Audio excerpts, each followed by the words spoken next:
The moment I knew my son no longer deserved his father's legacy wasn't when Richard drew his final breath after a brutal 8-month battle with cancer. It wasn't during the 45 years of marriage when Richard built his shipping empire from nothing, while Thomas enjoyed the fruits without understanding the sacrifice. No, it was when I stood alone beside my husband's mahogany casket, rain pelting the cemetery's green canopy, and stared at the empty chair where our only son should have been. "He said he'd try to make it back for the burial, Mrs. Mitchell," whispered Jennifer, Richard's executive assistant of 20 years, her eyes red-rimmed as she squeezed my hand. Something about Victoria's birthday celebration running long. A birthday celebration. While his father, the man who had given him everything, was being lowered into the cold Chicago earth. I nodded, my face a mask of dignity, despite the hurricane of rage building inside me. The funeral director glanced at me questioningly, clearly wondering if we should wait. The other mourners, hundreds of Richard's employees, business associates, and friends, shifted uncomfortably, witnessing the final insult from a son to his father. "Begin," I said, my voice steady despite the tremor in my heart. As the pastor spoke words that blurred in my grief, my mind drifted to the conversation Richard and I had shared just weeks before his death, his once powerful frame diminished by disease, but his eyes still sharp with the intelligence that had built Mitchell Shipping into a billion-dollar enterprise. "He's not ready for it, Ellie," Richard had said, his voice raspy from the tubes they'd only recently removed. "Maybe he never will be." "He's 42 years old," I'd argued, more out of habit than conviction. I'd been defending Thomas to his father for decades, a maternal instinct I couldn't seem to outgrow. "He'll step up when the time comes." Richard's laugh had dissolved into a coughing fit. When he recovered, he'd reached for the folder his lawyer had left. "That's why I've made provisions. The final choice will be yours, Eleanor. You'll know what to do when the time comes." Now, watching the casket descend without Thomas there to say goodbye, I finally understood what Richard had meant. I finally knew what I had to do. The reception at our Lakeshore Drive penthouse was a somber affair, business associates sharing stories of Richard's brilliance and generosity. I moved among them like a ghost, accepting condolences with practiced grace while checking my phone. No messages from Thomas. At 6:27 p.m., 4 hours after the funeral ended, the elevator chimed. Thomas strode in, his designer suit immaculate, Victoria clinging to his arm in a dress entirely too festive for the occasion. Neither looked appropriately grief-stricken. "Mother," Thomas said, kissing my cheek with cool efficiency. "Sorry we couldn't stay longer at the service. Victoria's party had been planned for months. You understand."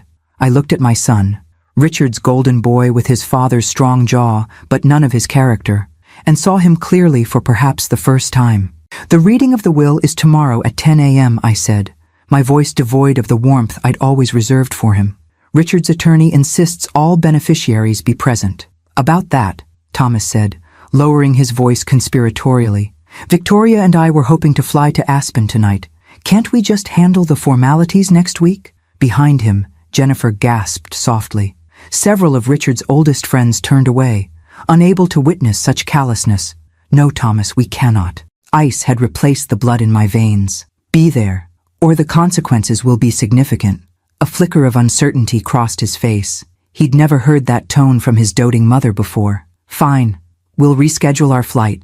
As they turned to leave, not bothering to speak with any of the mourners who had actually stayed to honor Richard, I caught Victoria eyeing the antique vase collection Richard had spent decades curating, mentally calculating its worth, no doubt.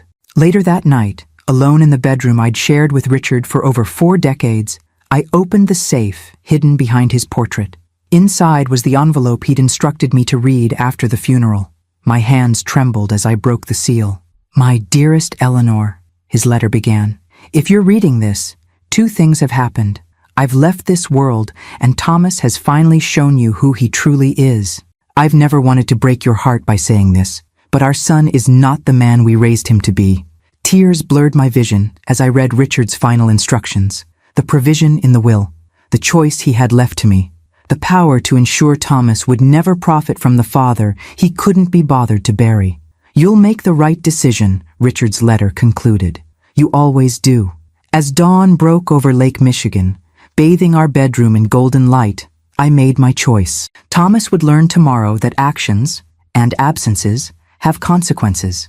I whispered to the empty room, to the husband no longer beside me. If you're watching this story unfold, please subscribe to see what happens when my son learns the truth. Some lessons come at a price he never expected to pay. The lawyer's office awaited, and so did justice. The mahogany-paneled conference room of Harrington and Associates fell silent as Walter Harrington, Richard's attorney and friend of 30 years, adjusted his reading glasses. 10 people sat around the massive table. Myself, Thomas and Victoria, Richard's sister Margaret, our granddaughter Charlotte, Thomas's daughter from his first marriage, 2 company executives, Richard's charitable foundation director, and Walter's legal associate. Thomas checked his watch repeatedly, making no effort to hide his impatience. Victoria scrolled through her phone under the table, her manicured nails clicking against the screen. Beside them sat Charlotte, their 22-year-old daughter, eyes red from genuine grief. Unlike her father, she had visited Richard regularly during his illness, reading to him when his eyes grew too weak to manage his beloved historical biographies. "Before we begin," Walter said, his voice grave, "I want to express my deepest condolences, Eleanor. Richard was not just my client, but my dear friend." I nodded, clutching the handkerchief Richard had given me on our 40th anniversary. "Thank you, Walter. Please proceed." Walter opened the thick document before him. This last will and testament of Richard James Mitchell, being of sound mind and body at the time of its creation 6 months ago, represents his final wishes for the distribution of his estate, valued at approximately $1.2 billion. Victoria's head snapped up from her phone. Thomas straightened in his chair. "I'll summarize the standard provisions," Walter continued. "The Lakeshore Drive penthouse and summer home in Door County are bequeathed to Eleanor Mitchell, along with all personal effects and an immediate cash transfer of $50 million. Thomas nodded impatiently. This was expected. Mitchell Shipping Company voting shares are to be distributed as follows. Walter paused, glancing at me briefly before continuing. To Thomas Mitchell, son of the deceased. Thomas leaned forward eagerly. Conditional upon the moral character clause on page 27, section B. What moral character clause? Thomas interrupted, frowning. Walter flipped pages methodically. The clause reads as follows. The bequest to my son Thomas is conditional upon my wife Eleanor's sole discretion regarding his conduct during my final days and funeral arrangements. Should Eleanor deem his behavior disrespectful, negligent, or inappropriate, she may invoke this clause to redirect his inheritance as outlined in Alternative Distribution Plan C. The blood drained from Thomas's face. That can't be legal. I assure you it is, Walter replied calmly. Your father had it vetted by 3 separate legal teams. The courts have consistently upheld moral character clauses when clearly defined, as this one is. Victoria grabbed Thomas's arm. What does this mean? Walter looked to me. Mrs. Mitchell, do you wish to invoke the moral character clause? All eyes turned to me. In that moment, I saw 42 years of excusing Thomas's behavior flash before me. The missed family holidays, the disrespect toward his father, the gradual prioritizing of Victoria's extravagant wants over family needs, and finally, the empty chair at Richard's funeral while Thomas attended a birthday party. Yes, I said, my voice unwavering. I invoke the clause. Thomas leaped to his feet. Mother, you can't be serious. You left your father's funeral to attend a party, Thomas, I said quietly. You couldn't spare one day to properly say goodbye to the man who gave you everything. It was Victoria's 40th birthday celebration. We had guests flying in from Europe. It cost a fortune. His voice rose with each excuse. And that was more important than burying your father? Charlotte covered her mouth, stifling a sob at her father's callousness. Walter cleared his throat. In the event the clause is invoked, Alternative Distribution Plan C directs that Thomas Mitchell's inheritance be redistributed as follows. 30% to the Richard Mitchell Foundation for Educational Opportunity, 30% to Charlotte Mitchell, 30% to Mitchell Shipping Employee Pension Enhancement, and 10% to Eleanor Mitchell to distribute at her discretion. Victoria's face contorted with rage. You planned this. This is elder manipulation. The only manipulation, Walter interjected firmly, was Richard's careful legal planning to protect his legacy from precisely this attitude. Thomas slumped back into his chair, shell-shocked. So, I get nothing? 40 years as his son and I get nothing? You received everything a son could want, I replied, my heart breaking despite my resolve. A father who loved you, who built something for you, who wanted nothing more than your respect in return. This is ridiculous, Thomas sputtered. I'll contest it. I'll fight this in court. You're welcome to try, Walter said. But Richard anticipated that response. The will includes a no contest clause. Any beneficiary who challenges the will forfeits even the minimal provisions granted elsewhere. What minimal provisions? Thomas demanded. Walter turned a page. Your father left you his first desk, the folding card table where he wrote his business plan, and his collection of books on business ethics. In any other circumstance, the irony might have been comical. Now, it just felt tragic. Victoria stood abruptly. We're leaving. Thomas, call Jensen. We need a lawyer who'll actually fight for us. She stormed out, not bothering to close the door behind her. Thomas followed, pausing at the threshold to look back at me. I'll never forgive you for this, Mother, he said, his voice cold with fury. After they left, Walter continued reading the remaining provisions. Charlotte would receive her portion in a structured trust. The charitable foundation would focus on scholarships for underprivileged youth. The employee pension enhancements would ensure security for those who had helped build Richard's dream. When the reading concluded and others filed out, Charlotte stayed behind, moving to sit beside me. Grandma, she whispered, taking my hand. I'm so sorry about Dad. Grandpa deserved better. I squeezed her fingers. Your grandfather loved you very much, Charlotte. He saw in you what he had hoped to see in your father. As we left the office together, I felt both heartbroken and resolute. Richard had given me the power to make this choice, knowing the pain it would cause me. But he'd also known I would choose rightly, no matter how difficult. I paused in the lobby, a strange compulsion coming over me once again. If you're following this story, I said softly, please subscribe to see what happens next. The battle for Richard's legacy has only just begun, and Thomas won't surrender a billion-dollar inheritance without a fight. Charlotte gave me a curious look. Grandma? Who are you talking to? I smiled sadly. Just an old woman's habit, dear. Sometimes I imagine sharing our family's story might help others make better choices than we did. The week following the will reading unfolded like a carefully orchestrated war. Thomas launched his offensive immediately, calling me 17 times the first day alone. I let each call go to voicemail, listening later as his messages evolved from rage. How could you do this to your own son? To bargaining. We can work something out, Mother. To thinly veiled threats. You won't like what happens if you don't fix this. Victoria's approach was more direct. She appeared at my penthouse unannounced, the doorman apologetically explaining she'd claimed a family emergency. I found her in the living room, examining Richard's antique watch collection with undisguised avarice. Victoria, I said, remaining in the doorway, this isn't a good time. It's never a good time to discover you've been disinherited, is it? She replied, setting down a platinum pocket watch worth more than most cars. Eleanor, we both know this situation can be resolved easily. I raised an eyebrow. Do we? You're upset about the funeral, I understand. Her practiced sympathy felt like oil on water. Thomas should have stayed longer. I take full responsibility. It was my party after all. The party you couldn't postpone despite your father-in-law's death. She waved dismissively. Richard was already gone. The funeral was just formality. In that moment, I saw exactly what Richard had seen years ago when he first met Victoria, the calculating ambition behind the polished exterior. My son had chosen his partner poorly, but that had been his choice to make. Victoria, the will reflects Richard's wishes, not mine.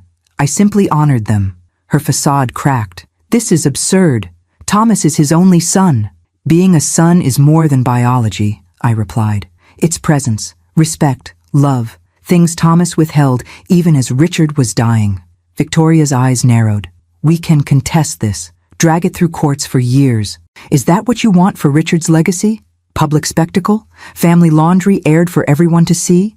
If that's the path Thomas chooses, so be it. She reached for her handbag, a $30,000 Hermes that Richard had given her last Christmas. You'll regret this, Eleanor. Thomas isn't the only one who can make difficult choices. After she left, I sank into Richard's favorite chair, exhaustion washing over me.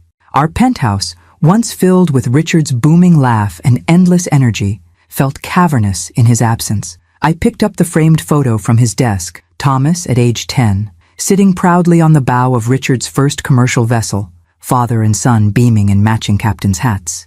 "Where did we lose him, Richard?" I whispered to the empty room. The next morning brought another surprise visitor. Charlotte stood at my door, clutching a box of my favorite pastries, her expression a mix of determination and anxiety. "Grandma, I hope it's okay that I came. Dad's been difficult since the will reading." I ushered her inside. "You're always welcome here, sweetheart." Over tea, she revealed the chaos erupting at Thomas and Victoria's home. They're talking about selling the house, their art collection, even Mom's old jewelry that was supposed to be mine someday. Victoria keeps saying they're suddenly cash poor because of you. I shook my head sadly. Your father makes $1.2 million annually as regional director for Mitchell Shipping. That position remains his. Richard never wanted to leave him destitute, only to ensure the company legacy was protected. They don't see it that way, Charlotte sighed. They're meeting with lawyers, talking about undue influence and your cognitive state. Victoria suggested you were too grief-stricken to make rational decisions. The irony wasn't lost on me. And what do you think, Charlotte? Her eyes, so like Richard's, met mine steadily. I think Grandpa knew exactly what he was doing, and so do you. That afternoon, Walter called to inform me that Thomas had indeed filed preliminary paperwork contesting the will. He's claiming you're emotionally compromised by grief and that Richard was under medication that affected his judgment when the will was updated. Both expected, I replied. What's your assessment? Their case is weak. We have video of Richard explaining his reasoning, medical certificates of competency, and multiple witnesses, but litigation is always unpredictable and expensive. Richard left me well prepared for this fight, I assured him. The following days brought another development. Mitchell Shipping employees, from dock workers to executives, began sending cards, stopping by with food, calling to offer support. They'd heard rumors of Thomas's challenge and wanted me to know they stood with Richard's vision. Your husband saved my family when he kept paying my salary during my cancer treatment, said Marco, a 30-year shipping manager. We never forgot that kind of leadership. It was during this outpouring that I discovered Richard's final gift to me. His executive assistant, Jennifer, delivered a sealed envelope that Richard had instructed her to hold until Eleanor needs to remember why she's fighting. Inside was a letter and a small key. The letter read simply, "For when Thomas forces your hand, Storage Unit 447, all my love, always." The storage facility was climate-controlled, used primarily for Richard's overflow business archives. Unit 447 contained a single item, a video camera connected to a television. A post-it note on the screen read, "Press play." Richard's face filled the screen, healthy and strong, recorded before his diagnosis. "Hello, my darling Eleanor," he began. "If you're watching this, then Thomas has chosen his path, and you've honored my wishes despite the pain it's causing you." Tears streamed down my face as Richard outlined evidence he'd been gathering for years. Documentation of Thomas's mismanagement of company resources, his absence from critical meetings, reports from concerned executives, a complete case file supporting the difficult decision we'd made. "I couldn't bear to show you this while I lived," Richard continued.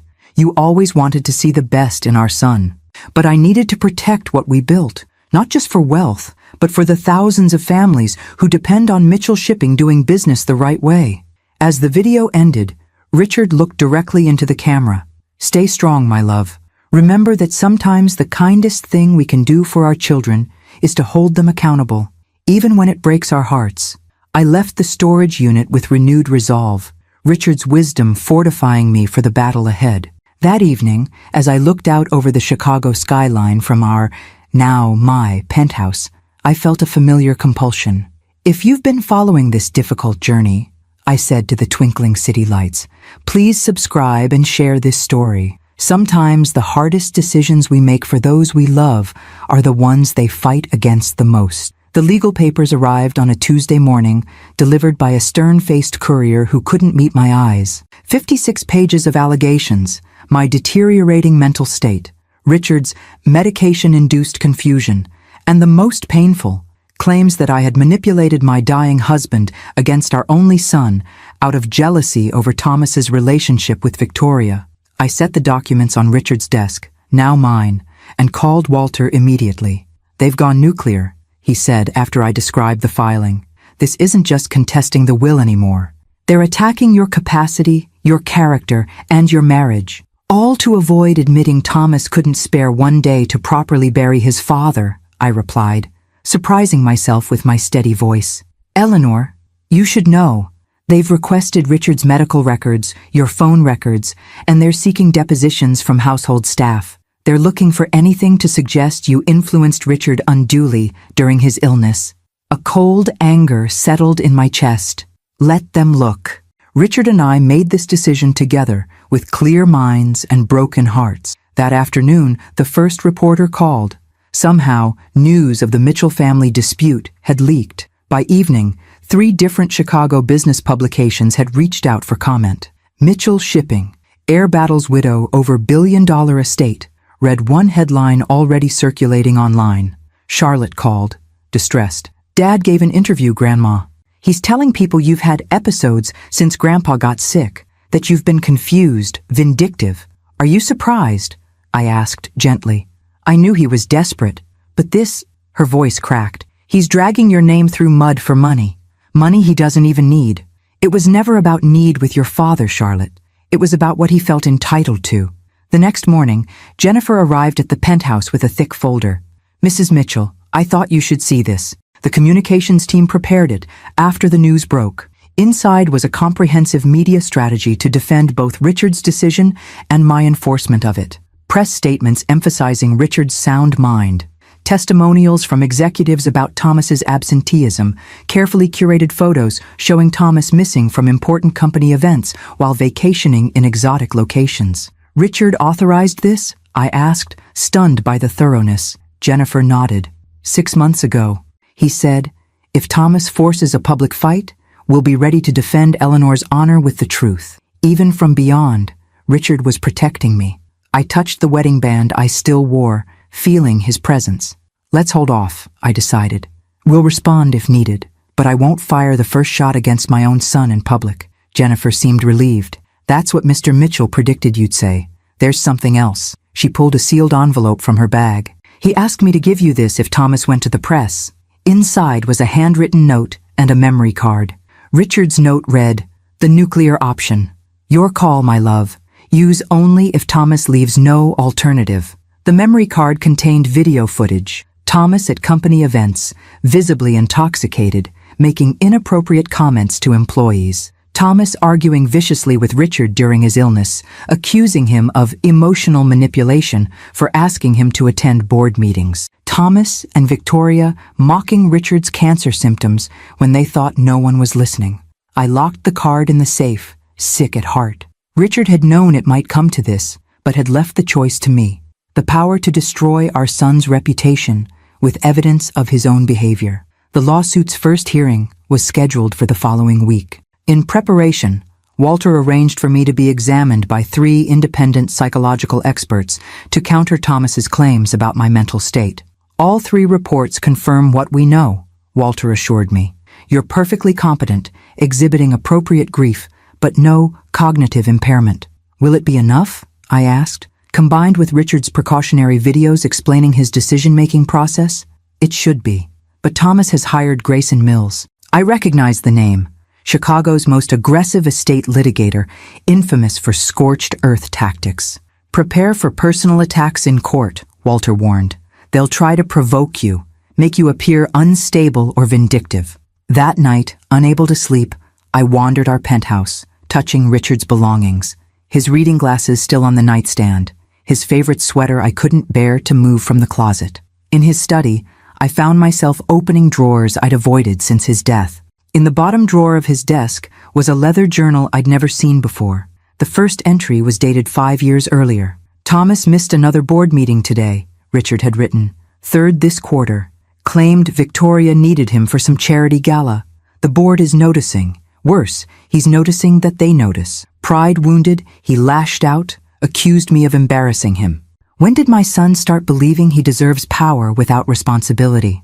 I read for hours, tears streaming as Richard chronicled his growing concerns about Thomas, his attempts to mentor him, and eventually, his painful decision to protect the company from his own son's sense of entitlement. The final entry, written 2 weeks before his death, broke my heart. I've failed him, Eleanor.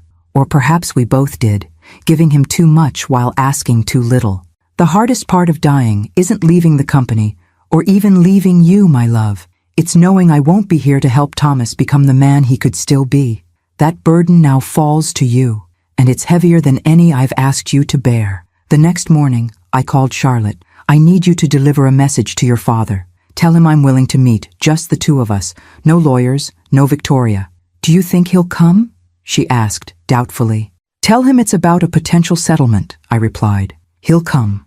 2 days later, Thomas arrived at the penthouse, dressed impeccably but with new lines etching his face. Mother, he said stiffly, declining my offer of coffee. Charlotte said you wanted to discuss terms. I wanted to give you one chance to withdraw your lawsuit before things get uglier, I said simply. He laughed bitterly. Withdraw? You've stolen my birthright. Your father made a choice, Thomas. I honored it. Because I missed part of a funeral? He exploded. One day's mistake cost me $1 billion? I shook my head sadly. It wasn't one day. It was years of days. Moments when your father needed his son and found a stranger instead. Convenient interpretation after he's gone, Thomas sneered. He never complained to me. He tried, Thomas. For years he tried. His expression hardened. Well, now it's up to the courts, and they don't rule based on missed father-son moments. As he turned to leave, I called after him. Thomas, I have videos. Richard documented everything. Your behavior at company events, your comments about his illness, everything. He froze, color draining from his face. You're bluffing. Your father was a meticulous man. You know that. For a moment, uncertainty flickered in his eyes, the first crack in his righteousness. Then, his jaw set. Release whatever you want. Victoria and I have already given interviews about your fragile mental state. Who do you think people will believe? The grieving, confused widow or the son fighting for his legacy?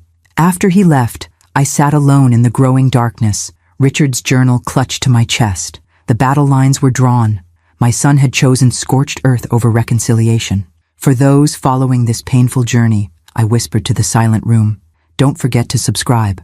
Before this story ends, you'll see how far a son will go to claim what he believes is his, and how firmly a mother must stand to honor her husband's final wish. The courthouse steps swarmed with reporters as Walter helped me from the car. Camera flashes erupted like lightning, voices calling out questions that blurred together in cacophony. Mrs. Mitchell, did you manipulate your husband's will? Is it true your son was excluded for missing the funeral? Are you suffering from dementia, as your son claims? Walter guided me through the gauntlet, his arms steady around my shoulders. No comments until after the hearing, he repeated firmly. Inside, the courtroom was already packed. Journalists, curious lawyers, and a surprising number of Mitchell Shipping employees. In the front row sat Charlotte, who'd texted earlier that she would attend despite her father's fury. When our eyes met, she gave me a small, brave smile. Thomas and Victoria entered from the side door with their attorney, Grayson Mills, a razor-thin man with cold eyes and a reputation for destroying witnesses. Thomas was impeccably dressed in a conservative suit that reminded me painfully of Richard, while Victoria wore widow-like black, a calculated visual statement. Judge Patricia Winters, a veteran of the probate court with silver hair and piercing eyes, called the hearing to order precisely at 9 a.m. This is a preliminary hearing regarding the Mitchell estate, she began. I've reviewed the filings from both parties. Mr. Mills, as the petitioner's counsel, you may begin. Mills approached the bench with practiced gravity. Your Honor, this case centers on a grievous injustice. Thomas Mitchell, the only son of the deceased Richard Mitchell, has been effectively disinherited through the manipulation of a moral character clause, a clause inserted during Richard Mitchell's final illness when he was heavily medicated and susceptible to influence. He gestured dramatically toward me. Mrs. Eleanor Mitchell, driven by personal grievances and declining cognitive function, convinced her dying husband to create this punitive measure, then wielded it vindictively when her son missed portions of the funeral to attend a long-planned family event. The characterization was so false that I almost laughed aloud. Walter squeezed my hand in warning. We will demonstrate that Richard Mitchell was not of sound mind when this clause was added, that Mrs. Mitchell exhibited controlling behaviors throughout his illness, and that the disinheritance represents a gross deviation from Richard Mitchell's previously expressed wishes for his son to lead his company. Judge Winters nodded without expression. Mr. Harrington? Walter rose, the picture of dignified restraint next to Mill's theatrical presentation. Your Honor, Richard Mitchell was a meticulous businessman who built a billion-dollar company through careful planning and clear-eyed assessment of people's capabilities.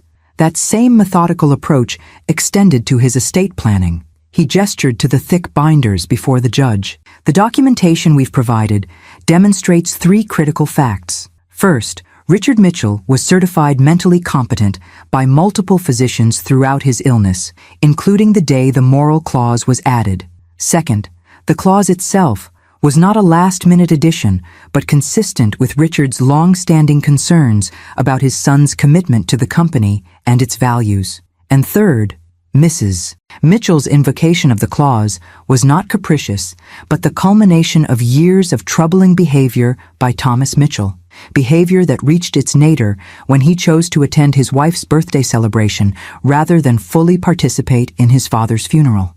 Walter paused, then added quietly, "This case isn't about a mother's vindictiveness. It's about a father's right to ensure his life's work continues in capable, committed hands." For the next 2 hours, both sides presented preliminary arguments and evidence. Mills introduced affidavits from Thomas and Victoria's social circle, claiming I had seemed confused and irrationally angry at Thomas during Richard's illness. Walter countered with medical reports confirming my cognitive health and Richard's competency. The most dramatic moment came when Mills played a video deposition from Thomas and Victoria's household chef, who claimed to have overheard me telling Richard that, "Thomas doesn't deserve anything you built." Walter immediately stood. "Your Honor, context is critical here. We have the complete recording of that conversation." With the judge's permission, Walter played Richard's own recording of that day, showing that my comment came after Thomas had failed to visit his father despite being in town, sending Victoria instead with the excuse that he had more important meetings. The full quote was, "Thomas doesn't deserve anything you built if he can't even visit you when you're dying. It breaks my heart to say it, Richard, but it's true." Richard's voice, weak but determined, had responded, "I know, Ellie. I've known for years. I just didn't want to admit it." A murmur ran through the courtroom. Thomas's face flushed crimson. Near the hearing's conclusion, Judge Winters addressed both parties directly. "This case clearly involves complex family dynamics beyond legal considerations. Before we proceed to full litigation, I'm ordering both parties to mediation. Mrs. Mitchell, Mr. Mitchell, this is an opportunity to resolve these matters privately before more damage is done to your family and to Mr. Mitchell's business legacy." As we gathered our belongings after adjournment, I noticed Charlotte approaching Thomas, speaking intensely. He shook his head repeatedly, Victoria pulling at his arm while glaring at Charlotte. Outside, the media waited like vultures. Thomas and Victoria reached the doors first, Mills guiding them to a microphone stand. "Today's hearing was just the beginning," Thomas announced to the cameras. "We're confident the court will recognize that my father's true wishes are being subverted. No son should be disinherited for missing part of a funeral due to prior family commitments." When my turn came, Walter advised a simple, "no comment," but something in me rebelled against Thomas's sanitized version of events. "I have only one statement," I said, my voice stronger than I expected. "This case isn't about a missed funeral. It's about honoring Richard Mitchell's carefully considered wishes for the company he built. He loved his son, but he loved the thousands of employees who depend on Mitchell shipping even more." Back at the penthouse, exhaustion overwhelmed me. The public spectacle had been every bit as draining as Walter had warned. My phone buzzed with a text from Charlotte. "Grandma, can I come over? I need to talk to you about something important." An hour later, Charlotte sat across from me, her young face grave. "Dad's desperate, Grandma. After the hearing, I overheard him and Victoria arguing with Mr. Mills. They're planning to release medical records suggesting Grandpa had episodes of confusion, even though they know it wasn't true." My heart sank. They would damage Richard's reputation posthumously? "Victoria's idea," Charlotte confirmed. "She said, Dead men can't defend their mental state. Dad looked uncomfortable, but didn't object. I closed my eyes briefly. What else, Charlotte? She hesitated. They're also planning to subpoena my mother. Thomas's first wife, Caroline, had remained friendly with Richard and me after the divorce, much to Thomas and Victoria's annoyance. They think Mom will testify that you never liked Victoria and turned Grandpa against her, and by extension, against Dad. After Charlotte left, I stood at the window watching nightfall over Chicago, the city Richard had loved. Tomorrow would bring more battles, more public scrutiny, more damage to the Mitchell name that Richard had worked so hard to make synonymous with integrity. For the first time since this began, I questioned whether I was doing the right thing. Would Richard want his reputation posthumously dissected? Would he want Charlotte caught between her father and grandmother? Would he want the company name dragged through tabloid headlines? As doubt crept in, I found myself speaking again to invisible witnesses of our family's tragedy. If you're still following this painful journey, subscribe to see what happens when protecting a legacy means risking everything else. Sometimes standing firm means standing alone. But is the cost too high? The European shipping contract crisis required immediate attention. By 9 a.m. the next morning, I sat in Richard's former office at Mitchell Shipping headquarters, surrounded by anxious executives. Maersk is threatening to pull $140 million in annual business, explained James Woodson, the acting CEO. Their representative specifically cited leadership uncertainty following the public disputes. They've been with us 20 years, I noted, scanning the contract details. This isn't just about headlines. No, James agreed grimly. Thomas contacted them directly last week, apparently claiming he would soon resume control and wanted to renegotiate terms. They were confused by the competing messages. My hands tightened around my coffee cup. He deliberately undermined the company's stability. It appears so. After 2 hours of emergency strategy, we salvaged the relationship through a video call where I personally reassured Maersk's leadership about the company's stability. Their relief was palpable when I confirmed that the succession plan Richard had established, promoting from within rather than installing Thomas, would be honored. As the executives filed out, James lingered.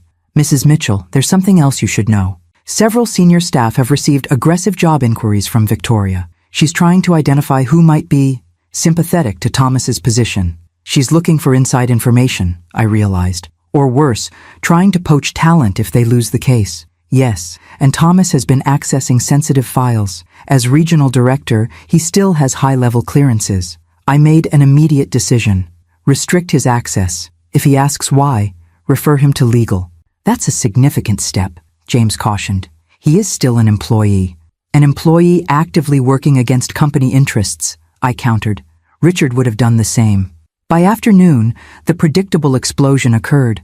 Thomas stormed into the headquarters lobby, demanding to see me. Security called upstairs, and I instructed them to escort him to Richard's office. He burst in, face flushed with rage. You've locked me out of my own company's systems? Your father's company, I corrected calmly.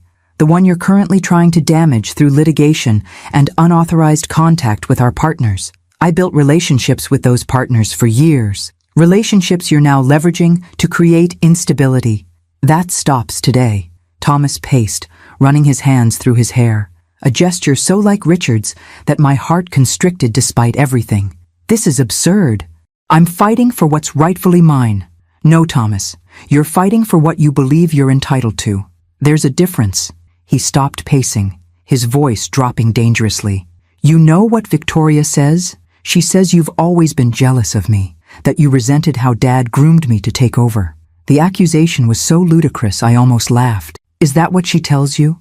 Thomas, your father and I spent 20 years trying to interest you in the actual business beyond the corner office and expense account. You showed up for the glamour and disappeared for the work. That's not true, he protested, but his eyes slid away from mine. It is true. Richard documented everything. The missed meetings, the botched negotiations you didn't prepare for, the employees whose names you never bothered to learn after a decade. Thomas slammed his hand on the desk. Stop talking about me like I was some disappointment. Dad was proud of me. He loved you desperately, I said quietly. That's different from pride. Something flickered in Thomas's eyes. Doubt, perhaps, or a moment of painful clarity. Listen to me, Thomas. The company is already suffering from your actions, contracts in jeopardy, employees distracted, stock value fluctuating. Is that really what you want? To damage what your father built just to claim ownership of its ruins? I want what's mine, he repeated, but with less conviction. Even if getting it destroys everything else, your reputation, the company's stability? I paused, watching him carefully. Your marriage? His head snapped up. What about my marriage? Do you really believe Victoria would stay if there's no inheritance coming? No social status as Mitchell Shipping's heir apparent? That's a disgusting insinuation, he snarled. But again, his eyes betrayed uncertainty. Is it? Tell me.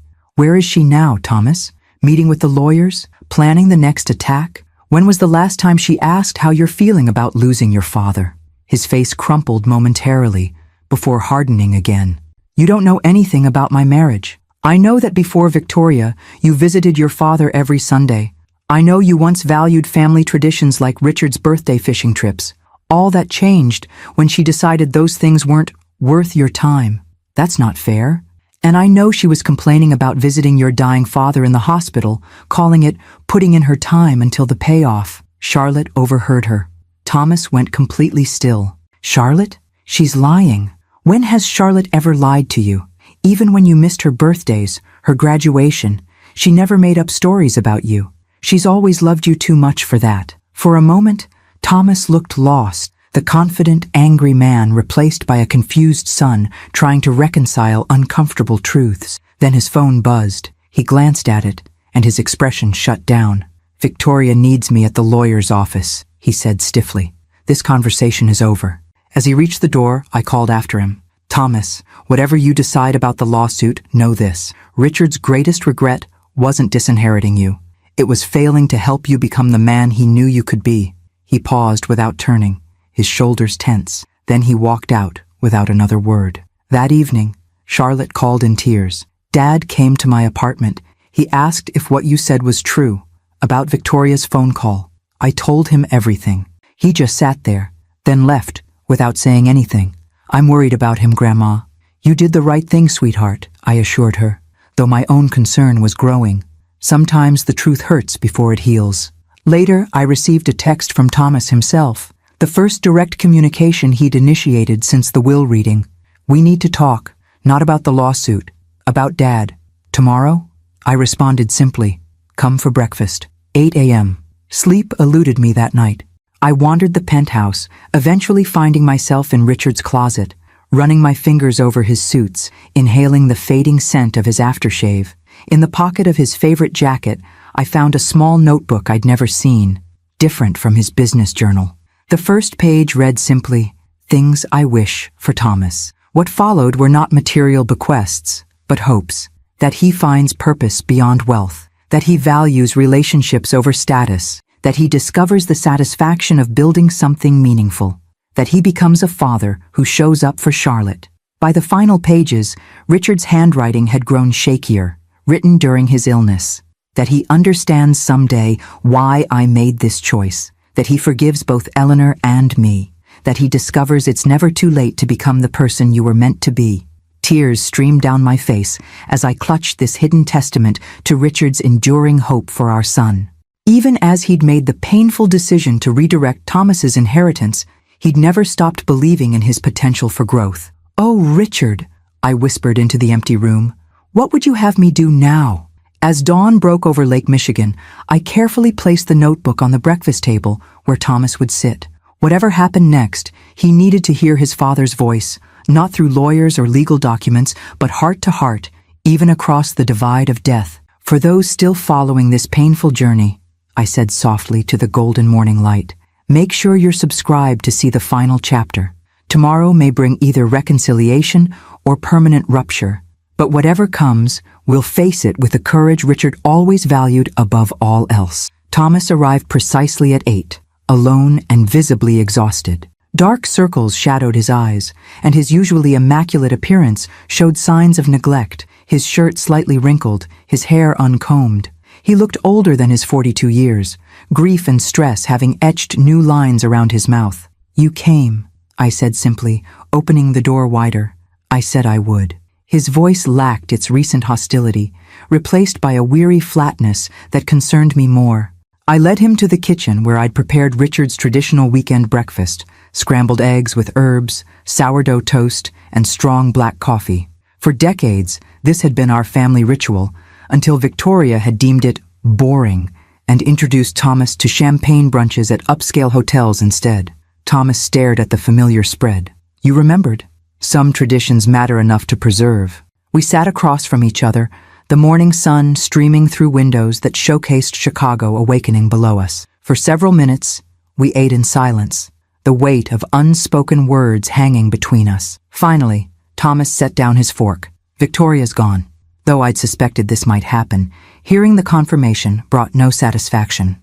I'm sorry. A bitter laugh escaped him. Are you?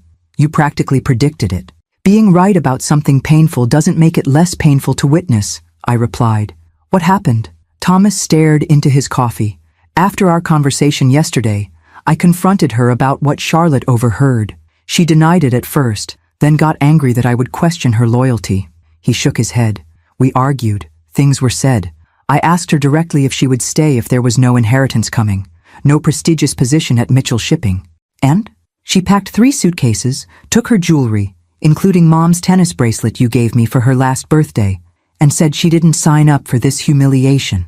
His voice cracked slightly. 12 years of marriage, and she was gone within an hour. I reached across the table, covering his hand with mine, our first physical contact since the funeral. He didn't pull away. I'm truly sorry, Thomas. Despite everything, I never wanted this pain for you. He nodded, then noticed Richard's small notebook beside his plate. What's this? Something of your father's I found last night. I think he would want you to have it. Thomas opened it hesitantly, his expression changing as he read the first page. For the next 20 minutes, he sat in complete silence, turning pages slowly, occasionally wiping at his eyes. When he finally looked up, something had shifted in his face, the defensive anger replaced by raw grief. He never told me any of this, Thomas whispered. Would you have listened? I asked gently. He closed the notebook carefully. No, probably not. After a long pause, he added, I didn't know him at all, did I? You knew the father who loved you unconditionally. You didn't know the man who built something extraordinary through sacrifice and integrity. I poured more coffee for both of us. He wanted you to know both. Thomas stared out at the city skyline, Richard's beloved Chicago, where he'd started with one leased dock and a second-hand tugboat. I remember when I was 10, he said suddenly. Dad took me to the original dock where he started. It was still operational then, just a tiny fraction of the company. He introduced me to every worker by name, knew their kids' names too. They all respected him so much. His voice grew distant with memory. I told him I wanted to be just like him when I grew up. You still can be, I said quietly. Not in running his company. That opportunity has passed, but in understanding what actually made him remarkable, which was his belief that success meant nothing without integrity, that wealth was a responsibility, not just a privilege, that showing up for people who depend on you matters more than any bottom line. Thomas absorbed this in silence, turning Richard's notebook over in his hands. When he finally spoke again, his voice had changed, the entitled air replaced by someone more thoughtful, more vulnerable. I'm dropping the lawsuit. Relief washed through me, but I kept my expression neutral. Why? Because Dad was right. Thomas met my eyes directly. I haven't earned it, and fighting you through the courts won't change that fact. What about your lawyers? Victoria? Victoria's gone. As for Mills, he can bill me for services rendered and then terminate our relationship. Thomas straightened his shoulders. I'll handle it today. We moved to the living room, where photos of our family through the years lined the bookshelves. Thomas stopped before a picture of himself at 16, standing proudly beside Richard on the deck of the company's flagship vessel. I had so many chances, he said softly. He kept giving me opportunities to step up, to learn, to grow. I squandered all of them. Not all, I corrected. You're here now, making a difficult but right decision. That counts for something. What happens next? He asked, turning to me. With the company? With us? The company will continue as Richard planned, managed by people who share his values and vision. As for us, I chose my words carefully. That depends on what you want, Thomas. I don't know what I want anymore, he admitted. Everything I thought mattered. The money, the status, Victoria, it's all gone or going. I'm 42 years old and I have to start over. Perhaps that's exactly what you need. He nodded slowly. Maybe so.